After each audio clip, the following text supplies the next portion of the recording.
Hi everyone, welcome to missile classes. और आज इस वीडियो के माध्यम से मैं आप लोगों का सोशियोलॉजी का 100% सिलेक्टेड क्वेश्चन मैं आप लोगों तक पहुंचाने की पूरी कोशिश करूंगा। तो वीडियो को शुरू से लेकर अंत तक एकदम अच्छी तरह से मेरे भाई आप लोगों को बिल्कुल देख लेना है। बाकी इससे पहले मैंने जितना भी सारा सब्जेक्टिव क्वेश्चन करवाया है, सारे सब्जेक्टिव को कंप्लीटली देख लेना। मैंने बहुत ही सुंदर तरीके से साधारण भाषा में मैं आप लोगों को समझाया हूँ। तो चलिए बिना देर के क्वेश्चन की ओर मूव करते हैं। सो दोस्तों, उससे पहले जो भी स्टूडेंट्स चाहते हैं सर मुझे मैराथन क्लास में ज्वाइन करना है, वो भी फ्री में, तो मेरे दोस्तों डिस्क्रिप्शन बॉक्स में हमारा एप्लीकेशन का लिंक दिया हुआ है। उस लिंक को सबसे पहले प्ले स्टोर से डाउनलोड कर ले और डाउनलोड करने के बाद आप लोग हमारे साथ फ्री में आज ही शाम को मेरे भाई 6:30 बजे मैराथन क्लास में ज्वाइन कर सकते हैं। सोशियोलॉजी का अगर आपका पेपर है, ठीक है। बाकी हिस्ट्री, पॉलिटिकल, जियोग्राफी जो भी सब्जेक्ट बचा है, सारे सब्जेक्ट का फ्री में आपको मैराथन क्लास मिल जाएगी। आइए सर, पहला क्वेश्चन आपकी स्क्रीन पे मेरे शेयर से न्यू क्वेश्चन है कि अगस्ट इन इंडिया नामक पुस्तक के रचयिता कौन है। तो बताएंगे सर, याद रखना इनमें से कोई नहीं है ना। ऑप्शन नंबर हमारा डी इसका सही उत्तर हो जाएगा। अगला क्वेश्चन पे आते हैं sir, question number next sir कि मुसलमानों में निम्न में से विवाह का कौन सा प्रकार अस्थायी होता है। मुसलमानों में जो विवाह होती है ना, इसमें से कौन सा प्रकार जो है वो अस्थायी होता है। तो मुताह, क्या होता है मेरे भाई, मुताह। यानी ऑप्शन नंबर हमारा B is the right answer हो जाएगी। अगला क्वेश्चन पे आते हैं सर, क्वेश्चन नंबर जो हमारा 3 है, झूम खेती किस समुदाय में प्रचलित है। जो हमारा झूम खेती है वो आखिर कौन सा समुदाय करते हैं। झूम खेती का मतलब होता है एक स्थान से दूसरे स्थान में जाकर खेती करना। जो घूम घूम कर खेती करते हैं उससे हम लोग झूम खेती कहते हैं। तो झूम खेती करते हैं मेरे भाई आदिवासी समाज, इन्हें बोल सकता है sir. Option number A is the right answer हो जाएगी। नेक्स्ट क्वेश्चन पे आइए सर, बात करते हैं। अगला क्वेश्चन है कि धर्म की उत्पत्ति के मानवतावाद, जो हमारा धर्म की उत्पत्ति होती है मेरे भाई, धर्म की उत्पत्ति के मानवतावाद के सिद्धांत का प्रतिपादन किसने दिया था। ये आकर स्टेटमेंट देने वाला था कौन मेरे भाई, ये स्टेटमेंट दिया था कौन। तो बताएंगे सर टाइलर ने। किसने, टाइलर। यानी बोल सकते हो सर ऑप्शन नंबर हमारा बिल्कुल सही हो जाएगी, B is the right answer. अगला क्वेश्चन पे आते हैं सर, क्वेश्चन नंबर नेक्स्ट पे आते हैं कि हिंदू विवाह का कौन सा प्रकार परंपरा प्रेम पर आधारित है। कौन सा प्रकार जो है प्रेम पर आधारित होते हैं, गर्द वर। क्या हो जाएगा मेरे भाई, ऑप्शन नंबर ए हमारा सही उत्तर हो जाएगा। अगला प्रश्न पे आते हैं सर कि सोरेट क्या है। सोरेट मेरे भाई, जो सोरेट जो है एक प्रकार का साली विवाह है, यानी जो अपने साली को विवाह करते हैं उससे हम लोग क्या बोलते हैं, सोरेट। याद रखना है। अगला है सर कि किस समाज में सेवा विवाह का प्रचलन है। आपसे पूछा गया कि किस विवाह में सेवा विवाह का प्रचलन है। मतलब आपको कोई अगर सेवा कर दिए हैं तो आप उससे शादी कर सकते हैं जनजाति समाज में। कहाँ पे मेरे भाई, जनजाति समाज में, ठीक है। क्वेश्चन नंबर नेक्स्ट पे आते हैं सर, निम्नलिखित में से कौन नातेदारी की रीतियाँ नहीं है। इनमें से बताना है कि नातेदारी की कौन जो है रीतियाँ नहीं है। वर्गीकृत संज्ञाएं, क्या होगा मेरे भाई, वर्गीकृत संज्ञाएं। अगला प्रश्न पे आते हैं सर, क्वेश्चन नंबर हमारा 19 है। क्वेश्चन नंबर 19 पूछा गया है क्या कि निम्न में से किस संस्था ने सर्वप्रथम जनजातीय के लिए कल्याण कार्य शुरू किया है।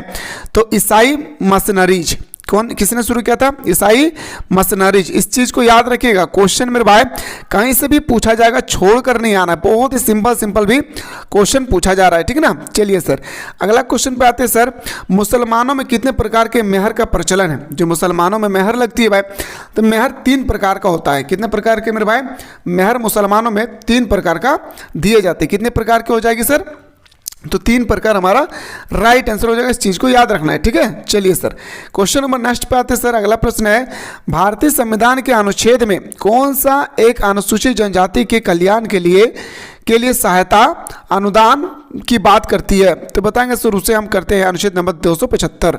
इन ऑप्शन नंबर हमारा बिल्कुल सही हो जाएगी सर ए। नेक्स्ट क्वेश्चन पे आइए सर, क्वेश्चन नंबर नेक्स्ट आपके सामने कहता है मेरे दोस्तों कि धर्म के सामाजिक सिद्धांत से जुड़ा हुआ है। धर्म के सामाजिक सिद्धांत से आखिर कौन जुड़ा है। तो दुर्खिम। क्या होगा मेरे दोस्तों, दुर्खिम हमारा राइट आंसर हो जाएगी, ठीक है। अगला प्रश्न पे दौड़ते हैं सर। अगला क्वेश्चन है, क्वेश्चन नंबर नेक्स्ट है कि आपसी सहमति से तलाक को मुसलमानों से क्या कहा जाता है। जैसे आपस में समझौता हो गया कि मैं आपके साथ नहीं रहना चाहता हूं, तो हम आपसे तलाक लेना चाहते हैं, तो तलाक को कहते हैं हम लोग का, तलाक को क्या कहेंगे मेरे भाई, खुला।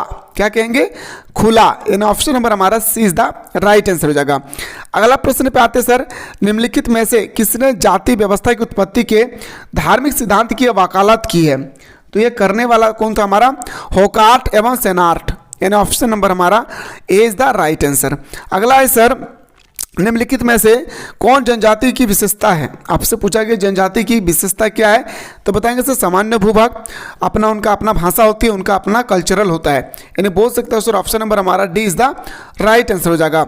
अगला प्रश्न पे आते हैं सर, किस समाज में पश्चात विवाह का प्रचलित है? किस समाज में पश्चात विवाह का प्रचलित है मेरे दोस्तों? तो बताएंगे अब हिंदू समाज में। कहाँ पे?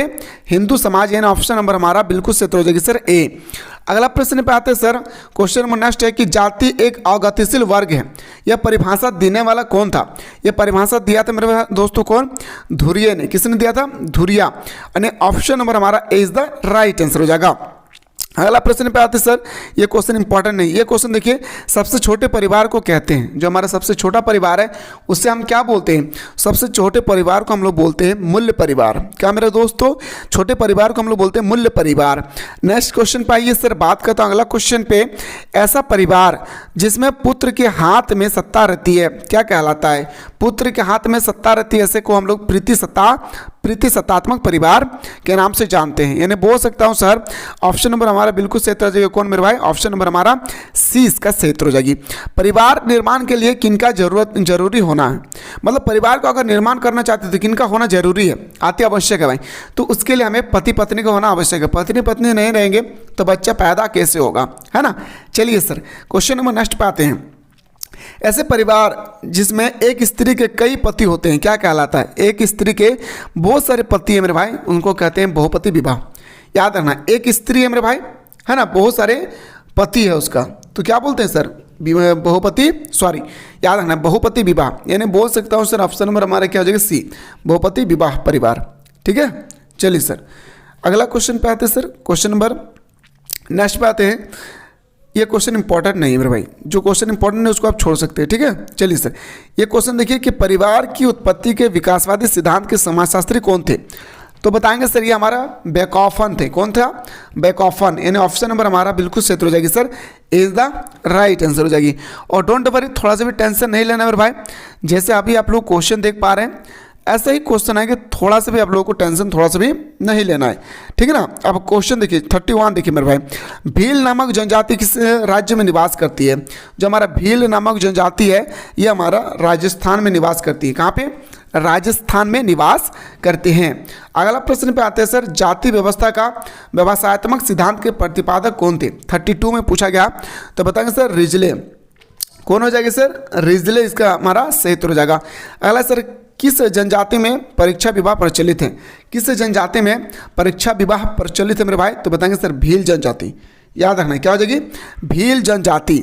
महर शब्द का महर का संबंध किस विवाह से है? आपसे पूछा गया जो महर होती है वो किस विवाह से संबंधित है? महर एक्चुअली ना ये मुस्लिम लोगों के समाज में दिए जाते हैं। हाँ, मुस्लिम लोगों के समुदाय में ये दिया जाता है महर शब्द। अगला है सर, मुस्लिम समुदाय में कितने प्रकार का विवाह प्रचलित है? मुस्लिम समाज में 3 प्रकार के विवाह प्रचलित है। कितने प्रकार के? 3 प्रकार के विवाह प्रचलित है। कहाँ वस्तुएं एवं सेवाएं मुद्रा में खरीदी एवं बेची जाती है? तो बाजार में। सिंपल सा फंडा है, बाजार हमारा सही उत्तर हो जाएगा। अगला क्वेश्चन है आपकी स्क्रीन पे कि जिन व्यक्तियों के बीच रक्त या विवाह का प्रत्यक्ष संबंध होता है उससे किस श्रेणी में रखा जाता है और उसे कौन सा नातेदारी कहते हैं? तो बताएंगे सर प्रथम नातेदारी। अपना खून, मैं अपने माँ का अपना हूँ तो मेरा क्या हो गया? प्राथमिक नातेदारी।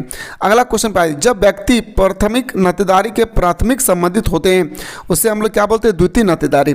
और नातेदारी का सब्जेक्टिव क्वेश्चन में मैंने 5 मार्क्स का जो सब्जेक्टिव क्वेश्चन बताया था बहुत ही सुंदर तरीके से बताए थे। जब व्यक्ति द्वितीय नातेदारी का प्राथमिक नातेदारी होता है तो इस श्रेणी के नातेदारी को आखिर क्या कहा जाता है? तो मेरे दोस्तों ये भी क्वेश्चन आपके पेपर के अकॉर्डिंग मस्ट इंपॉर्टेंट है। ठीक है, तो इस प्रकार के जो हमारे नातेदारी होती है ना उसे हम लोग क्या बोलते हैं आपसे यहाँ पे पूछ लिया गया है। ठीक है, और डोंट वरी, थोड़ा सा भी टेंशन नहीं लेना है कि एग्जाम कैसे जाएगी। इसको हम लोग तृतीय नातेदारी कहते हैं। क्या मेरे भाई? तृतीय नातेदारी। अगला है सर कि जनजाति विवाह का स्वरूप होता है, जो जनजाति विवाह है उसका स्वरूप कैसे होती है? अंतर्विवाही, यानी ऑप्शन नंबर हमारा इज द राइट आंसर। अगला है सर, हिंदू समाज में किस प्रकार के विवाह प्रचलित है? हिंदू समाज में किस प्रकार के विवाह जो है प्रचलित है? तो बताएंगे सर हमारा अंतर्विवाह। क्या होगी? अंतर्विवाह। ऑप्शन नंबर हमारा B is the right answer. Family शब्द की उत्पत्ति किस शब्द से हुई है? फैमिली शब्द की उत्पत्ति लैटिन शब्द से हुआ है। ऑप्शन नंबर ए हमारा सही उत्तर हो जाएगी। The elementary force of religious नामक जो पुस्तक है ये आखिर लिखने वाला कौन था? तो बताएंगे सर दुर्खिम। कौन है मेरे भाई? दुर्खिम हमारा सही उत्तर हो जाएगा। अगला क्वेश्चन पे आते हैं सर कि भारतीय संविधान के किस अनुच्छेद के द्वारा लोकसभा में अनुसूचित जातियों एवं जनजाति के सदस्यों के लिए स्थान आरक्षित किया गया? 44 आपसे यहाँ पे पूछा गया है। तो बताएंगे सर इसका ए इज द राइट आंसर होगा 334, यानी ऑप्शन नंबर हमारा ए इसका सही उत्तर हो जाएगा। क्या होगा मेरे भाई? ए इसका हमारा सही उत्तर हो जाएगा। नेक्स्ट क्वेश्चन पे आते हैं सर, निम्न में से कौन जाति व्यवस्था की देन है? 45 में आपसे पूछा गया इनमें से कौन जाति व्यवस्था की देन है? तो बताएंगे सर ऑप्शन नंबर सी, क्या होगी? जातिवाद। प्रायः संयुक्त परिवार का कर्ता कौन होता है? कर्ता का मतलब वो मुखिया, ठीक है। संयुक्त परिवार का मुखिया कौन होती है? और एक बात को ध्यान से सुनिए, 5 मार्क्स का एक क्वेश्चन आएगी, संयुक्त परिवार क्या है? संयुक्त परिवार के विशेषता के बारे में उल्लेख करें। तो संयुक्त परिवार में जो मुखिया होता है ना मेरे दोस्तों या कर्ता होता है वो सबसे बुजुर्ग पुरुष होता है। ऑप्शन नंबर हमारा बिल्कुल सही हो जाएगा सर ए।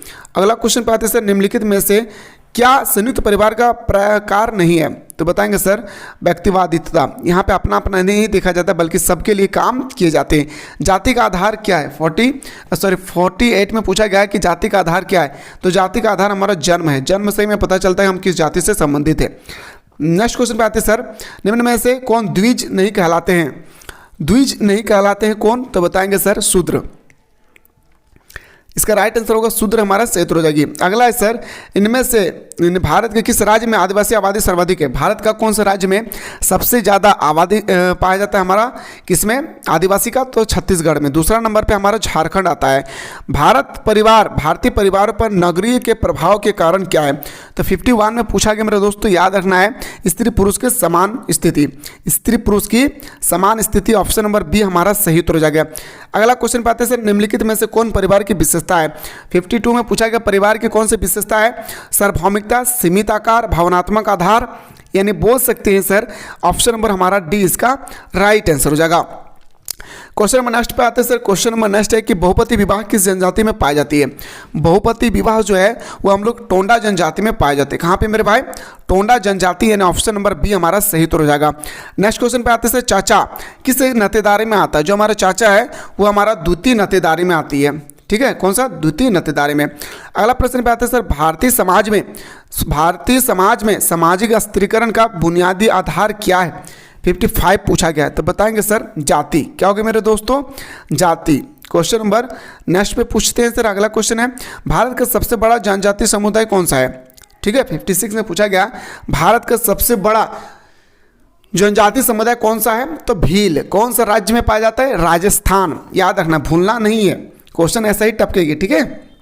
अगला, संयुक्त परिवार की प्रकृति है। आज जो भी स्टूडेंट्स चाहते हैं कि सर हमें शाम का जो मैराथन क्लास होगी वो मुझे देखना है, तो डिस्क्रिप्शन बॉक्स में एक लिंक दिया है, उस लिंक को क्लिक करके आप जल्दी से प्ले स्टोर से डाउनलोड कर लीजिए। मेरे भाई आप लोगों को फ्री में आप लोगों का मैराथन क्लास दिया जा रहा है, तो इस फ्री का फ़ायदा उठाइए और आनंद ले मेरे भाई मैराथन क्लास में, ठीक है। तो आज शाम को 6:30 बजे आना ना भूलें। संयुक्त परिवार की प्रकृति क्या है भाई? संयुक्त परिवार की जो हमारा प्रकृति होती है वो हमारा होता है समाजवादी। क्या होता है मेरे दोस्तों? समाजवादी, यानी ऑप्शन नंबर हमारा 20 का राइट आंसर हो जाएगा। दी फैमिली नामक पुस्तक किसने लिखा है? पुस्तक से संबंधित क्वेश्चन आएगा ही आएगा। तो बताएंगे सर बोर्गेस एवं लॉक। किसने लिखा है? बोर्गे एवं लॉक ने। अगला क्वेश्चन पे आते सर, यौन संविवाद के सिद्धांत के प्रतिपादक कौन है? 59 में पूछा गया, तो इसका मार्गन हो जाएगी। ये स्टेटमेंट वाला क्वेश्चन 3-4 क्वेश्चन आपके पेपर में होगा ही होगा, ठीक है। अगला क्वेश्चन में बात करता हूँ सर, ये सब क्वेश्चन छोड़ दीजिए, ये सब क्वेश्चन ज़्यादा इंपॉर्टेंट नहीं है, ठीक है ना। जो क्वेश्चन इंपॉर्टेंट है मेरे भाई उस चीज़ पे हमें ज़्यादा ध्यान देना। देखिए, कौन सा आदिवासी समाज मातृ प्रधान है? अब 64 में पूछा गया कि कौन सा आदिवासी समाज मातृ प्रधान है? तो बताएंगे सर हमारा संथाल। याद रखना, क्या हो जाएगी? संथाल हमारा सही उत्तर हो जाएगा। कृषि के लिए कौन सा परिवार अनुकूल है? कृषि के लिए कौन सा परिवार अनुकूल है? तो मेरे भाई जब संयुक्त परिवार होगी तो उसे हम लोग बोलते हैं क्या? याद रखना, अनुकूल परिवार। अगला क्वेश्चन पे आते हैं सर, नायर जाति में पाए जाने वाले विवाह था। नायर जाति में पाए जाने वाले विवाह कौन सा था? इनमें से कोई नहीं, ठीक ना। चलिए क्वेश्चन नंबर 7 पे आते हैं, भारतीय समाज में सामाजिक स्थिरीकरण का बुनियादी आधार क्या है? तो बताएंगे सर बुनियादी आधार जो है हमारा जाति है। क्या होगी? जाति हमारा सही उत्तर हो जाएगा। नेक्स्ट क्वेश्चन पे आते हैं सर, परंपरावादी सिद्धांत के अनुसार जाति प्रथा की उत्पत्ति है, जाति प्रथा का जो उत्पत्ति हुई है वो आपसे पूछा गया है, तो 4 वर्णों से हुई है। कितने? 4 वर्णों से। अगला क्वेश्चन पे आते हैं सर, बाजार विनिमय विशिष्टता होती है। बाजार विनिमय का मतलब होता है लेन देन, ठीक है ना, तो ऑप्शन नंबर डी हमारा सही उत्तर हो जाएगा। ठीक है, चलिए सर अगला क्वेश्चन पे आते हैं। अगला क्वेश्चन आपकी स्क्रीन पे है कि निम्नलिखित में से जाति नहीं है। देखिए जाति और मेरे दोस्तों धर्म में बहुत अंतर है, इनमें से आपको बताना है कि जाति कौन नहीं है। तो देखिए जाति हमारा ब्राह्मण है, मुंडा है, अग्रवाल है, लेकिन मेरे भाई क्षेत्रीय हमारा जाति नहीं है। इस चीज़ को याद रखिए। क्वेश्चन नंबर 70 हमारा 20 का सही उत्तर हो जाएगा। ठीक है, चलिए सर अगला क्वेश्चन है। क्वेश्चन नंबर संपूर्ण जाति व्यवस्था की प्रतिष्ठा किस पर आधारित होती है? तो किस पर आधारित होती है मेरे भाई? वैश्य पर। आप सभी को पता है मेरे दोस्तों कितने प्रकार का जाति है? 4 प्रकार, क्षेत्रीय, ब्राह्मण, क्षेत्रीय, वैश्य, शाक्य, मैंने बताया था ये। ठीक है, अगला जनजाति सामान्यतः किस स्थान पर निवास करती है? जनजाति समाज के जो लोग थे ना मेरे भाई, वो अधिकतर पहाड़ों पर अपना जीवन यापन को गुजारते हैं। कहाँ पे? पहाड़ों पर। अगला क्वेश्चन पे आते हैं सर, किस सामाजिक वैज्ञानिक ने कहा बाजार का महत्व सिर्फ इसकी आर्थिक क्रियाओं तक सीमित नहीं है? ये कहने वाला कौन था मेरे भाई? तो गेल है। कौन हो जाएगी? गेल। ऑप्शन नंबर हमारा बिल्कुल सही तो हो जाएगा sir B. Question number next पे आते हैं सर। ठीक है, अगला क्वेश्चन की ओर मूव करते हैं। जो क्वेश्चन इंपॉर्टेंट है उसको देखना। देखिए कहता है कि नातेदारी व्यवस्था की उस प्रथा को क्या कहा जाता है जिसमें बुआ की विशिष्ट भूमिका होती है? हाँ, बुआ की विशिष्ट भूमिका होगी प्रतिधाविस, यानी ऑप्शन नंबर हमारा डी इसका सही उत्तर हो जाएगा। अगला प्रश्न पे आते सर, नातेदार में भारत में नातेदार व्यवस्था का अध्ययन किसने किया था? कॉर्वे ने किया था। किसने किया था? कॉर्वे चाचा ने। अगला क्वेश्चन पे आते the family kinship and marriage in India नामक पुस्तक के लेखक कौन है? इस पुस्तक का लेखक कौन था मेरे भाई? ये आपसे पूछा गया है, तो बताएंगे सर, याद रखना है बॉयरेस। क्या? ओबराय। अगला क्वेश्चन पाइए सर, जाति प्रथा की उत्पत्ति में प्रजातीय सिद्धांत के प्रतिपादक है 80 नंबर में, तो बताएंगे सर रिजले। कौन हो जाएगी मेरे दोस्तों? रिजले। ठीक है, चलिए अगला क्वेश्चन पाते हैं सर, जाति यानी कास्ट का मूल्य शब्द, कास्ट किस भाषा का शब्द है? कास्ट जो है वो किस भाषा का शब्द है? पुर्तगाली। याद रखना है, कौन सा? पुर्तगाली। क्वेश्चन है कि सोसाइटी नामक पुस्तक के लेखक कौन है भाई? अब यहाँ पे आपसे क्वेश्चन पूछ लिया गया है कि जो सोसाइटी नामक पुस्तक है इसके लेखक कौन है भाई? तो इस सोसाइटी नामक पुस्तक के जो राइटर है वो हमारा होगा मेडल बर्म। इन ऑप्शन नंबर हमारा बिल्कुल सही हो जाएगा sir, is the right answer. ठीक है, चलिए सर अगला क्वेश्चन है कि निम्नलिखित में से बंद स्तरीकरण का उदाहरण कौन सा है? बंद स्तरीकरण का उदाहरण जो है वो हमारा जाति व्यवस्था, यानी जाति। क्या हो जाएगी? ऑप्शन नंबर सी हमारा राइट आंसर हो जाएगा। ठीक ना, और जो भी स्टूडेंट्स अभी तक मेरे भाई को अभी तक हमारे मैराथन क्लास में ज्वाइन नहीं किए हैं वो आप जल्दी से ज्वाइन कर लेंगे, डिस्क्रिप्शन बॉक्स में लिंक दिया है। निम्नलिखित में से कौन एक वर्ग नहीं है? 97 में पूछा गया कि कौन वर्ग नहीं है, तो डॉक्टर एक वर्ग है, शिक्षक एक वर्ग है, वकील एक वर्ग है, पर ब्राह्मण एक हमारा जाति है भाई। अगला प्रश्न पे आते हैं, सोसाइटी नामक पुस्तक के लेखक कौन है? सोसाइटी नामक पुस्तक के लेखक है मैकाइवर एवं पेज, और ये क्वेश्चन कल आपके पेपर में 100% छपेगी। अगला है सर क्वेश्चन नंबर नेक्स्ट पे जाते हैं कि निम्नलिखित में किन्होंने धर्म की समाजशास्त्री अवधारणा प्रस्तुत किया था? तो इसका राइट आंसर का दुर्थिम, यानी ऑप्शन नंबर ए इसका राइट आंसर हो जाएगी। अगला क्वेश्चन पे आते हैं, निम्नलिखित में से कौन सामाजिक परिवर्तन का कारक है? सामाजिक परिवर्तन का जो कारक है वो आपसे यहाँ पे पूछ लिया गया है, तो बताएंगे सर उपयुक्त सभी। हमारा ऑप्शन नंबर क्या हो जाएगा सर? डी इसका राइट आंसर हो जाएगा। अगला क्वेश्चन पे आते हैं sir, question number next sir कि खासी नामक जनजाति किस राज्य में पाया जाता है? खासी नामक जो जनजाति है वो कौन सा राज्य में पाया जाता है? तो बताएंगे सर राजस्थान में। कहाँ पे मेरे भाई? राजस्थान हमारा राइट आंसर हो जाएगा। क्या होगी? राजस्थान हमारा राइट आंसर हो जाएगा। अगला सर मामा नातेदार किस नातेदारी में आती है? आपसे पूछा गया जो मामा है वह कौन सा नातेदारी में आती है? तो बताएंगे सर मामा ये हमारा तृतीय नातेदारी में आता है। ठीक है ना, आइए सर, विनिमय विवाह का स्वरूप किस समाज में प्रचलित है? विनिमय विवाह का समाज जो है मेरे भाई वो हमारा पाया जाता है कहाँ पे? तो आदिवासी समाज में। कहाँ मेरे दोस्तों? आदिवासी समाज हमारा सही उत्तर हो जाएगा। मुस्लिम महिला तलाक पर अधिकार संरक्षण अधिनियम कब पारित हुआ था? तो ये पारित हुई थी एक्चुअली बात करें तो 1986 में। कब मेरे भाई? 1986 में। आइए sir, caste class and occupation नामक पुस्तक किसने लिखा था? ये लिखने वाला कौन था? तो बताएंगे सर घुरे। कौन था? घुरे हमारा सही उत्तर हो जाएगी। ठीक ठीक है। आइए अगला क्वेश्चन पे आते हैं सर। क्वेश्चन नंबर नेक्स्ट में मूव करते हैं। दोस्तों आज मैं आप लोगों को यहीं पे समाप्त कर रहा हूं, ठीक है। बाकी हम लोग मैराथन क्लास में बात करते हैं शाम को 6:30 बजे। तो जो भी स्टूडेंट्स ज्वाइन करना चाहते हैं डिस्क्रिप्शन बॉक्स में लिंक दिया है, जल्दी से ज्वाइन कर लेंगे। फिलहाल बात करता हूँ नेक्स्ट वीडियो में।